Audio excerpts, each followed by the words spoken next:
नमस्ते बच्चों, स्वागत है आपका हमारे YouTube channel mission school education में। और हम पढ़ने वाले हैं आज कक्षा 10वीं का अर्धवार्षिक परीक्षा का जो अभी पेपर हुआ है उसके उत्तरों के बारे में। अभी जो पेपर हुआ है उसी के हल को हम आज देखने वाले हैं। सबसे पहले हम विकल्प को देखेंगे, इसके बाद आगे के प्रश्न हल करेंगे। तो सबसे पहले हम सीधे बढ़ जाते हैं अपने विकल्पों की तरफ। हमारे पहले विकल्प में पहला विकल्प है सही विकल्प का चयन करके लिखिए। और हमारा पहला विकल्प है श्रृंगार काल के नाम से जाना जाता है। साथियों, श्रृंगार काल के नाम से जो जाना जाता है वह रीति काल को जाना जाता है। ऑप्शन नंबर सी हमारा राइट उत्तर होगा। इसके बाद हमारा अगला विकल्प है उत्साह कविता में बादलों का आह्वान, उत्साह कविता में आह्वान किया गया है। तो जो उत्साह कविता में आह्वान किया गया है वह किया गया है बादलों का। इसके बाद हमारा अगला प्रश्न है शोक स्थायी भाव है। तो जो शोक है वह आपका स्थायी भाव है करुण रस का। करुण रस का स्थायी भाव क्या है? शोक है। इसके बाद आगे बढ़ जाते हैं। पान वाला चश्मे वाले को समझता था, कहता नहीं था। जब शुरुआत में पान वाला चश्मे वाले को पागल समझता था, लंगड़ा समझता था। जब उनसे हालदार साहब ने पूछा कि ये फौज में है क्या, तो उनने क्या कहा था कि वह क्या फौज में जाएगा, वह तो लंगड़ा है और पागल है। तो वह पागल समझता था, इसलिए इसका उत्तर हो जाएगा ऑप्शन नंबर सी। इसके बाद आगे बढ़ जाते हैं। अगला प्रश्न है हमारा एक से अधिक अर्थ देने वाले शब्द कहलाते हैं। एक से अधिक अर्थ देने वाले शब्द क्या कहलाते हैं? एक से अधिक अर्थ देने वाले शब्द कहलाते हैं अनेकार्थी शब्द। पांचवें का उत्तर हो जाएगा अनेकार्थी शब्द। अगला प्रश्न हमारा माता का आंचल कहानी में मृदंग बजते हैं। तो माता का आंचल पाठ आप जब पढ़ोगे तो पाठ की शुरुआत ही होती है कि जहाँ लड़कों का संग तहाँ बाजे मृदंग, जहाँ बुढ़ों का संग तहाँ खर्चे का तंग। तो वहीं से लाइन उठाई गई है। तो इसका भी उत्तर हो जाएगा आपका जहाँ लड़कों का संग तहाँ होता है वहाँ मृदंग बजता है। ऑप्शन नंबर शाह इसका राइट उत्तर होगा। इसके बाद बढ़ जाते हैं हम अपने अगले प्रश्न पर। हमारा अगला प्रश्न है रिक्त स्थानों की पूर्ति कीजिए। अब हमको रिक्त स्थानों की पूर्ति करनी है। आप सभी से रिक्वेस्ट है वीडियो पसंद आए तो इसको लाइक कर लें, साथ ही हमारे चैनल को सब्सक्राइब कर लें। क्या लिखा है? गोपियाँ श्री कृष्ण से अपना वापस मांग रही हैं। क्या वापस मांग रही हैं? तो वह अपना श्री कृष्ण से मन वापस मांग रही हैं। इसके बाद अगला है श्रृंगार, करुण और शांत रस में कौन सा गुण पाया जाता है?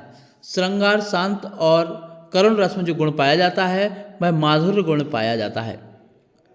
अगला है रमणीयार्थ प्रतिपादकः शब्दः काव्यम, परिभाषा किसकी है? तो ये जो परिभाषा है यह परिभाषा पंडित जगन्नाथ ने दी है। इसके बाद बढ़ जाते हैं हम अपने अगले प्रश्न की तरफ। हमारा अगला प्रश्न है तेरी गठरी में लागा चोर खालिस्तान जाग जरा।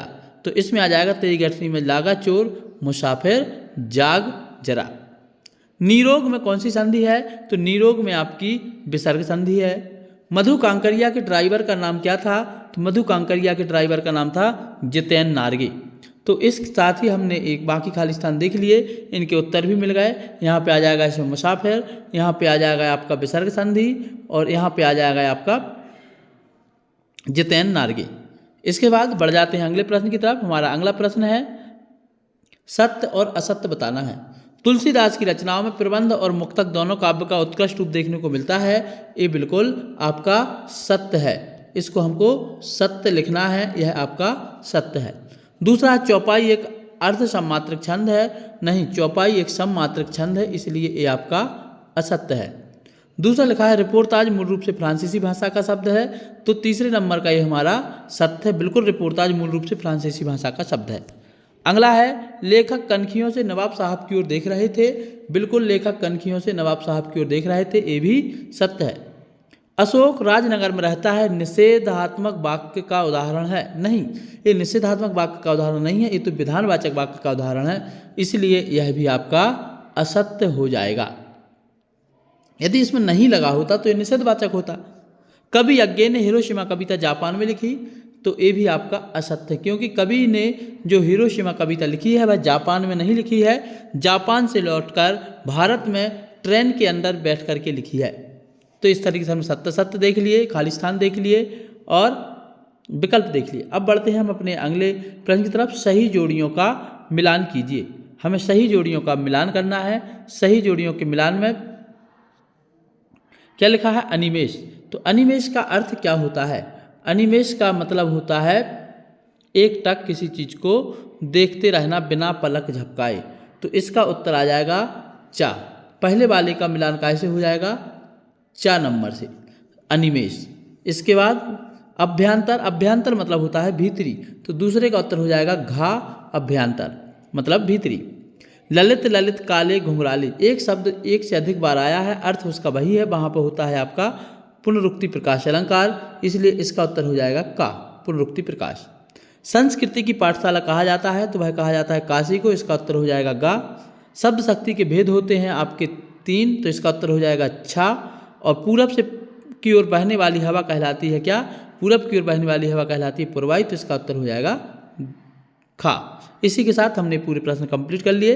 अब बढ़ते हैं हम अपने एक शब्द के उत्तरों की तरफ। हमारा अगला प्रश्न है, निम्नलिखित प्रश्नों के उत्तर एक वाक्य में लिखिए।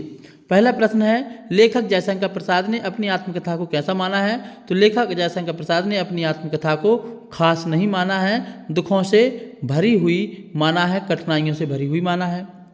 संचारी भाव की संख्या कितनी होती है, संचारी भाव की संख्या 33 होती है। लेखक मन्नू भंडारी की माँ का स्वभाव की विशेषता क्या थी, तो उनकी माँ कैसी थी, सहनशील थी। इसके बाद यहाँ पर भर देंगे हम सहनशील। अगला है, किस समास में दोनों पद प्रधान होते हैं, तो द्वंद्व समास में दोनों पद प्रधान होते हैं। एक कतार में लगी सफ़ेद पताकाएं किस बात का प्रतीक थी, तो एक कतार में लगी सफ़ेद पताकाएं शांति और त्याग का प्रतीक थी। इसके बाद बढ़ जाते हैं अगले प्रश्न की तरफ। हमारा अगला प्रश्न है, हिंदी की स्मरण शिल्प में लिखा गया पहला उपन्यास कौन सा है, तो हिंदी का स्मरण शिल्प में लिखा गया पहला उपन्यास है आपका देहाती दुनिया, जो आपका माता का आंचल पाठ जिस संच से लिया गया है, यही उसका उत्तर है। तो इसके साथ हमने पूरे जो है विकल्प कंप्लीट कर लिए, बाकी हम प्रश्न उत्तर को बाद में देखेंगे। आज की इस वीडियो में इतना ही। जय हिंद।